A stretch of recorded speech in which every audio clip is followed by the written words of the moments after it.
দর্শক, এ পর্যায়ে জানিয়ে দিচ্ছি আজকের সংবাদপত্রের গুরুত্বপূর্ণ শিরোনাম।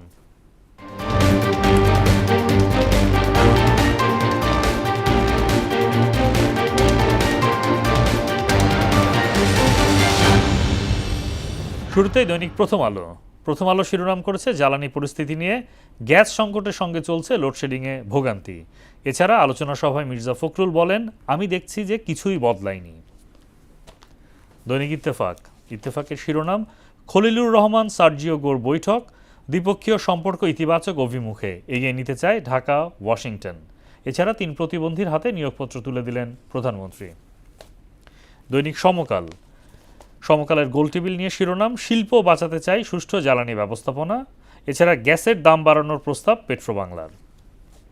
দৈনিক বাংলাদেশ প্রতিদিন, অচল কারখানায় নতুন স্বপ্ন, ডিসেম্বরের মধ্যে চালু করতে নির্দেশ প্রধানমন্ত্রীর। তাদের বিশেষ লেখা, কেন ইউনূস সরকারের তদন্ত জরুরি। দৈনিক যুগান্তরের শিরোনাম, শিশুর জ্বরের পথ্যেও ভয়ানক বিষের থাবা। এছাড়া রাষ্ট্রপতি নির্বাচনে সতর্ক বিএনপি। দৈনিক আমার দেশ, ইলিশের আকাল, উৎপাদন কমছে, বাড়ছে দাম। মির্জা ফখরুল বললেন, 5 মাসে ঘুষ দুর্নীতির কিছুই বদলায়নি।